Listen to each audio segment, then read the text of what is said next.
Êxodo capítulo 4, então, ele continua a conversa de Deus com Moisés. Moisés tinha se encontrado com Deus ali no Monte Horebe, ou Monte Sinai. Tinha aquela sarça, que é uma espécie de arbusto, assim, parece assim, o tamanho, né, mais ou menos como um pé de acerola, né? E estava pegando fogo. Só que quando um arbusto assim pega fogo, ele vira pelugem, que a gente fala, penugem, né, que é aquele negocinho preto lá, né? Vira carvão, né? Vira carvão. E só que não estava acontecendo isso, as folhas continuavam verdes lá, e ele achou estranho. Ele foi se aproximando. Quando ele chegou perto, o anjo falou com ele, que era provavelmente aquele que a Bíblia denomina como o anjo do Senhor. Então é diferente de um anjo do Senhor, né? O anjo do Senhor é aquele específico que Deus enviava, que a gente acredita que é o próprio Filho de Deus, o próprio Deus, o Filho, que depois encarnou e se transformou, nasceu como Jesus Cristo, né? Como o homem Jesus. E não deixou de ser Deus, mas só que era um Deus com todas as limitações humanas e habitando entre nós, e viveu sem pecado. Então era esse anjo que falou com ele, porque em outros lugares diz que Deus estava falando com Moisés. Em alguns lugares fala o anjo, em outros lugares fala Deus. Então é mesmo sentido. É assim também que Deus falava com Abraão, provavelmente, né? Na figura de um homem. Falou com Jacó, assim, foi esse homem com quem Jacó lutou, né? Por isso que o nome de Jacó foi mudado para Israel, porque diz que ele lutava com Deus, né? Ele estava lutando com um anjo, ou com uma figura humana, né? Um anjo que se parecia uma figura humana, mas na verdade que era Deus. Então era o anjo do Senhor. Então quando Moisés foi se aproximando, Deus disse para ele, não chega perto, fica aí, né? E tira as sandálias dos seus pés, porque esse lugar em que você está é terra santa. E aí Deus fala com ele, que ouviu o clamor da nação de Israel. Parece que foram entre 150 e 200 e poucos anos que eles ficaram lá em cativeiro. E finalmente Deus, quer dizer, não foi todo esse tempo que eles ficaram em cativeiro, né? O cativeiro de verdade, ele deve ter durado uns 100 e poucos anos, talvez até menos, né? Porque nos primeiros momentos que eles estavam lá, era uma vida boa. Eles estavam na melhor terra do Egito, viviam livremente, foram crescendo, prosperando, né? Foi quando mudou o faraó e nasceu uma outra geração que não conhecia José, e aí que eles começaram a oprimir o povo. Mas então passou um longo tempo, vamos dizer cerca de 100 anos pelo menos, né? E eles clamando, e agora Deus disse que resolveu ouvir, e que Moisés era o enviado. Então aí, como a gente falou na semana passada, no primeiro momento Moisés resiste, ele não acredita em si mesmo, que ele é capaz de ir, e faz bem, né? Porque a gente não deve acreditar em si mesmo, deve acreditar na força de Deus, no poder de Deus. Mas só que esta falta de fé em si mesmo, né? Na sua capacidade, já que Deus o estava chamando, já que Deus o tinha escolhido, então isso atrapalhou em vez de ajudar, né? Essa era uma humildade acima do que já se torna uma coisa ruim, né? Porque incapacita ele de fazer qualquer coisa. Talvez ele achava que ele não servia para mais nada, senão para ser pastor de ovelhas. E aí então, no capítulo 4, Deus continua conversando com ele, né? E Moisés, primeiro ele fala, mas se eu for lá eles não vão acreditar, eles não vão crer em mim, como que eu vou convencê-los? Aí Deus fala para ele, pega o cajado, né, o bordão que está na sua mão. Ele andava com um pedaço de um galho de árvore, né, que eles, quando o galho crescia, eles iam moldando, né, e ele ficava em forma de guarda-chuva, aquele cabo de guarda-chuva, né, ficava um gancho, porque aquele gancho era útil para você poder pegar uma ovelha, por exemplo, que caiu num buraco, né, você podia puxar ela, né. E um bordão era sempre importante para ele espantar animais selvagens, cobras, tudo que aparecia ali. Então era isso que ele tinha na mão, esse bordão de pastor de ovelhas. E Deus falou para ele, joga no chão. Ele jogou no chão e ela se transformou numa cobra. Aí o Moisés quis fugir, né? Uma cobra. Aí Deus falou, não, pega ela pela cauda. Aí Moisés pegou ela pela cauda e ela se transformou numa vara novamente, né? Aí acho que depois daquele tempo Moisés nunca mais quis largar essa vara, né? Com medo dela se transformar numa cobra novamente. Eu acho que quando ele dormia, ele não deixava a vara do lado da cama dele, né? Porque vai que ela se transforma em cobra de novo, né? Mas isso não foi suficiente para Moisés. Moisés continuou discutindo, falando com Deus. Deus disse, olha, coloca a sua mão dentro da sua roupa. Então ele colocou aqui, né, no peito, né, dentro da roupa. Aí ele falou, tira para fora. Ele tirou, a mão estava leprosa, né? Então, leprosa, a lepra, né, é uma doença que afeta principalmente a pele, né? E a pele apodrece, né? Então estava branca, né? Já estava branca como a lepra, né? E ele, é claro, ficou assustado. Aí Deus falou, coloca a mão de novo lá. Colocou a mão de novo de dentro. Quando ele tirou a mão, estava curada, estava limpa, né?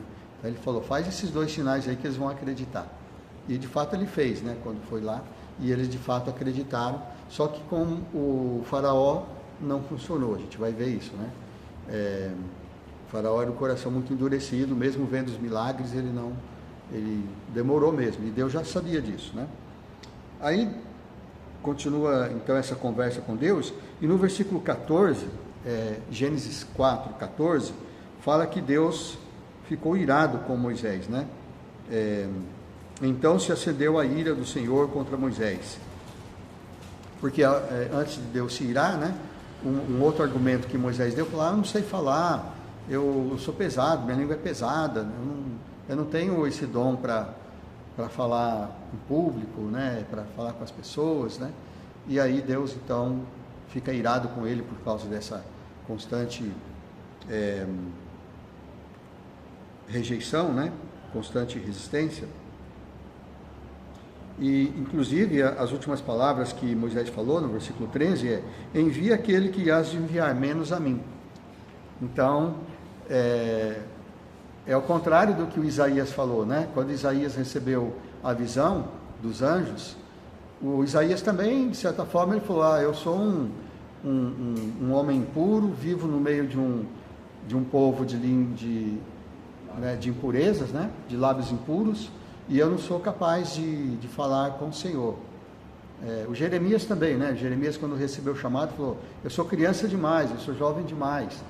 E então, para cada um, Deus deu uma resposta. No caso de Isaías, ele mandou o anjo pegar uma brasa do altar, que ele estava vendo ali, aquela visão do altar, e Deus, a visão de Deus, da glória de Deus, e ele mandou um anjo pegar uma brasa com uma tenaz, né, que era tipo um alicate grandão, né, que eles pegavam a brasa assim, para não queimar a mão, pegou uma brasa do altar e queimou a língua do Isaías. Falou, pronto, agora eu já purifiquei a sua língua, agora você já pode falar.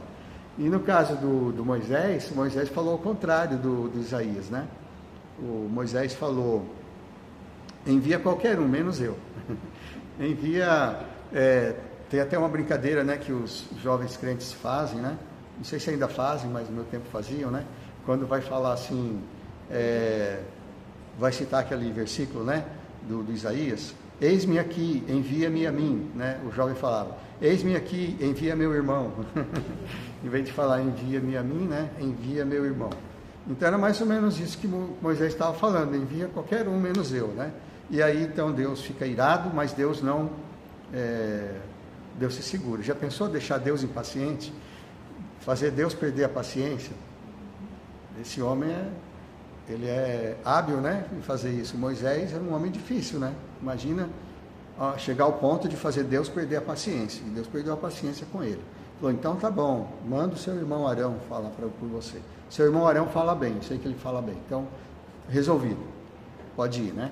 E aí, a gente vê, então, esta continuação. Aí ele vai lá, fala com seu sogro, pede permissão, porque era assim que mandava a tradição, né? Para ele sair da casa, levar a esposa e os filhos, ele tinha que pedir permissão para o sogro. Então ele foi lá, pediu permissão para o Jetro, ou Reuel, são 2 nomes que ele pode ser chamado, pediu permissão para ele disse, não, tudo bem, pode ir, né? Então ele pegou os jumentos, pegou provisões, pegou todas as coisas, colocou a esposa num jumentinho, os filhos também, já tinha nascido os 2 filhos dele, que eram o Gerson e o Eliezer. Gerson e Eliezer. E eles foram de caminho, né, para o Egito. Mas interessante que acontece aqui no versículo 24, capítulo 4, 24, diz que quando eles estavam a caminho, se bem que esse caminho pode não ser o caminho que eles estavam indo para o Egito, mas eu acho bem provável, porque lembra que a Bíblia ela é assim mesmo, né? Ela está falando de uma coisa, depois ela volta, fala de uma coisa lá no passado, depois volta, fala uma coisa que aconteceu, que vai acontecer no futuro. Então aqui pode ser uma explicação de algum evento que aconteceu, não necessariamente nessa ordem, mas é bem possível que sim. Por quê? Aqui no versículo 24 diz que quando Moisés estava no caminho, qual caminho? Vamos supor então que era esse caminho aqui, que vem logo aí depois de dizer que ele abordou os jumentos, pegou a esposa, os filhos, suas coisas, e voltou lá para o Egito para falar com o povo e depois falar com o faraó, para libertar o Egito. Então ele estava indo para cumprir a missão que Deus deu para ele. E no versículo 24 diz que Deus se interpôs no caminho dele. Deus entrou na frente dele, o Senhor, ou seja, o anjo do Senhor, entrou na frente dele e queria matá-lo. Mas como assim? Né? Ele estava fazendo o que Deus mandou. Primeiro ele não queria ir. Ele falou para Deus, manda outro, não eu, né? E aí Deus insiste e fala, não, tem que ser você mesmo, e vai. Aí quando ele vai, Deus vai querer matar ele, né? Mas aí, não fala por quê, né? Mas aí, o versículo seguinte, diz que a Zípora, a esposa dele, tomou uma pedra aguda, né? Ela fez uma faca de pedra, pegou uma pedra bem afiada, cortou o prepúcio do seu filho e o lançou aos pés de Moisés. Ou seja, ela circuncidou, provavelmente aqui ela está falando do Gerson. Talvez o Eliezer ainda não tinha nascido, ou ela estava grávida do Eliezer. Então, naquele tempo era comum as pessoas terem filhos assim depois dos 70 anos, 80 anos, né? Até hoje algumas pessoas ainda têm, homens, né? Mulheres têm uma limitação por causa do organismo, né? Parece que depois dos 40 é mais, ainda algumas mulheres ainda têm, mas é muito mais difícil. Os homens não, eles podem ter filhos até com idade avançada, né? Então, provavelmente, porque aqui fala do filho, né? Não fala dos filhos. Então ela cortou o prepúcio e ela lançou aos pés de Moisés e chamou ele de esposo sanguinário. Então a gente vê um problema na vida do Moisés, né? Problema a mais. Ele tinha aí alguma tensão no seu relacionamento com a sua esposa, a Zípora. Porque a Zípora, ela era de outra religião. Ela era filha do sacerdote de Midian, e o sacerdote de Midian, provavelmente, ele fazia sacrifícios, não só ao Senhor, que é o Deus verdadeiro, talvez ele fazia ao Deus verdadeiro também, mas ele tinha, assim, é muito provável que ele também fazia sacrifício a outros deuses. Ele servia como sacerdote, então as pessoas iam lá até ele, para ele oferecer o sacrifício, interceder, né? Então, a Zípora, eu acho que ela não concordava com a circuncisão. Ela achava que era como que a gente fala quando a gente corta a própria pele lá, quando a gente se corta, né? Mutilação, né?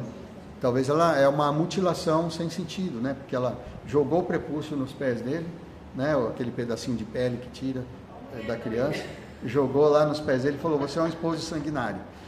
É possível, aqui não diz, né? Mas aqui eu estou deduzindo. É possível que seja nesse momento que ela voltou para casa com os seus filhos. Porque se a gente for um pouquinho para frente, lá no capítulo 18 de Êxodo, diz o seguinte, que o Jetro, o sogro de Moisés, se encontrou com ele no deserto. No começo lá do capítulo 18, no comecinho, né? Ele foi, ouviu as coisas que estavam acontecendo, isso já depois deles terem atravessado o Mar Vermelho, depois que eles já estavam no deserto com o povo, não sabemos quanto tempo depois, né? Se foi mais no final ou mais para o começo. Acho que é provável que era mais para o começo, né? Da jornada daqueles 40 anos no deserto. O sogro dele foi lá até o encontro dele, levando a esposa dele e os filhos, ou seja, a Zípora e os filhos, o Gerson e o Eliezer. Então, quer dizer, ela não estava com ele no momento em que ele foi para o Egito, ou se estava, ela foi embora antes, e não estava no momento em que eles atravessaram o Mar Vermelho, e né, aquela história do bezerro de ouro, todas aquelas histórias. Ela só se encontrou com ele, a Zípora e os seus filhos, depois. Então Moisés foi para essa missão provavelmente sozinho, né? Mandou a esposa voltar, ou ela mesma quis voltar, por causa dessa atitude dela, né, que fala aqui no capítulo 4, versículo 25, né? Então é provavelmente isso. Bom, mas como é... Então, provavelmente Moisés falou com ela, falou, nós precisamos circuncidar os nossos filhos, isso é uma ordem do Senhor. E ela não concordava, mas Moisés insistiu tanto, e quando ela viu que o anjo do Senhor estava lá para matar Moisés, falou, nossa, meu marido vai morrer, vou ficar viúva, né? Então ela obedeceu, só que ela obedeceu muito de má vontade, né? Mas por causa disso, então o Senhor deixou. Então isso é uma lição para nós, né? Moisés estava obedecendo o Senhor, estava fazendo a obra do Senhor, ele abandonou tudo, né, praticamente, tudo que ele tinha reconquistado. Ele construiu uma família, ele estava morando lá com seu sogro, já fazia 40 anos que ele trabalhava como pastor de ovelhas. É bem provável que ele tenha obtido bastante riquezas, não é? Porque esta profissão, né, de pastor de ovelhas, lembra que o Jacó se enriqueceu com isso, né? Mas ele abandonou tudo, né, e foi lá para o Egito obedecendo a Deus. E Deus vai e se coloca no meio do caminho para tentar matá-lo, né? Então a gente pode tomar isso como uma lição para nós também, né? Nós estamos obedecendo a Deus? Estamos, né? Estamos vindo aqui na igreja, como Deus manda que nós não deixemos de congregar-nos, como é costume de alguns, antes façamos admoestações, e tanto mais quanto o dia se aproxima, estamos obedecendo. Estamos amando uns aos outros? Estamos. Nós estamos fazendo tudo. Estamos orando? Estamos lendo a Bíblia? Estamos, né? Uns mais, outros menos. Estamos obedecendo a Deus, estamos nos guardando das coisas do mundo, tentando nos manter purificados. Nós estamos cumprindo aquilo que Deus quer que nós façamos. Mas, mesmo assim, qualquer manchinha que possa haver, né? Nós precisamos confessar a Deus, porque Deus pode. Lembra da advertência de Paulo na ceia do Senhor? Ele fala para nós examinarmos a nós mesmos e assim comermos e bebermos a ceia. Porque quem toma a ceia, né, quem come o pão e bebe o vinho indignamente, ele será réu do corpo e do sangue de Jesus. E não sei se é antes disso ou depois, um pouquinho antes ou depois, no mesmo capítulo, ele fala: eis a razão porque há entre vós muitos fracos e doentes, e não poucos que dormem. Então Paulo, quando ele diz isso, ele revela que Deus, ele castiga, sim, os seus filhos, né, quando eles desobedecem. E Deus faz isso para quê? Porque nós precisamos ser treinados na obediência. E mesmo que estivermos obedecendo, por que Deus mandou, por que Deus ia matar Moisés se ele não circuncidasse o seu filho, enquanto deixa os outros, né, que nunca pensaram nisso, em circuncidar os filhos, nem nada? Por que Moisés? Porque Moisés era precioso para Deus. Moisés era um homem escolhido por Deus. Então, lá em Hebreus, capítulo 12, se não me engano, quando fala que Jesus, o próprio Jesus, aprendeu a obediência pelas coisas que sofreu, ele também diz, não sei se é ele que fala ou é lá em Pedro, 1 Pedro, que fala assim: qual o pai que não repreende o seu filho? Logo, se vocês não são repreendidos por Deus, então vocês são bastardos e não filhos. Ou seja, não são filhos legítimos de Deus. Se vocês estão fazendo tudo, estão vivendo no mundo, estão vivendo em pecado e não recebem nenhum castigo de Deus, é porque vocês não são filhos de Deus. Deus não se importa com vocês, porque vocês não são os filhos dele. São bastardos, às vezes falam que são filhos, mas não são. Agora, pelo contrário, se vocês recebem punição, se vocês recebem angústia, se recebem provações, isso é um sinal de que Deus está cuidando de vocês como um pai cuida de um filho. Porque qual é o pai que não corrige o seu filho? Então, por isso que é tão importante, como nós cantamos hoje, confessarmos os nossos pecados. Se confessarmos os nossos pecados, Ele é fiel e justo para nos perdoar os pecados e nos purificar de toda injustiça. Então, essa circuncisão do filho de Moisés, para nós é como se fosse confessar os pecados, tirar aquela mancha, porque quando nós confessamos, nós tiramos aquela mancha que está no nosso coração.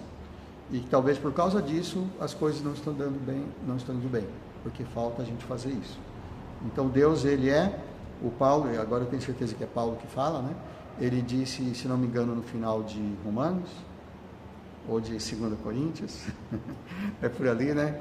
É uma das cartas de Paulo, ele fala, considerai, pois, a bondade e a severidade de Deus. A bondade e a severidade. Deus é bom o tempo todo, e o tempo todo Deus é bom? Você diria amém? Não, não é. Infelizmente, né? Deus também, às vezes, ele fica irado. Essa é uma frase que muita gente fala de Não é uma mentira, né? Claro, a bondade é um atributo de Deus, então ele sempre vai ser bom, é claro. Mas não no sentido que a gente está querendo dizer quando a gente fala isso, né? Deus é bom o tempo todo e o tempo todo Deus é bom. A gente fala isso geralmente quando recebe uma bênção, né? Nossa, como Deus é bom, Ele me deu uma bênção. Aí quando a gente recebe uma punição, um castigo, a gente fala a mesma coisa? Se a gente falar, aí tudo bem, né? Porque é claro que o próprio castigo que Deus nos traz, o próprio sofrimento que Ele nos deixa que vem até nós, é por causa da bondade dEle, porque Ele quer nos disciplinar. Mas Deus também, Ele vai punir, né, com fogo eterno aqueles que não se arrependerem dos seus pecados e não entregarem a vida ao Senhor Jesus. Então precisa crer em Jesus como Filho de Deus. Amém? Que Deus nos abençoe, que possamos considerar a bondade e a severidade de Deus, mas o importante é que estejamos andando com Deus e confessando os nossos pecados. Amém?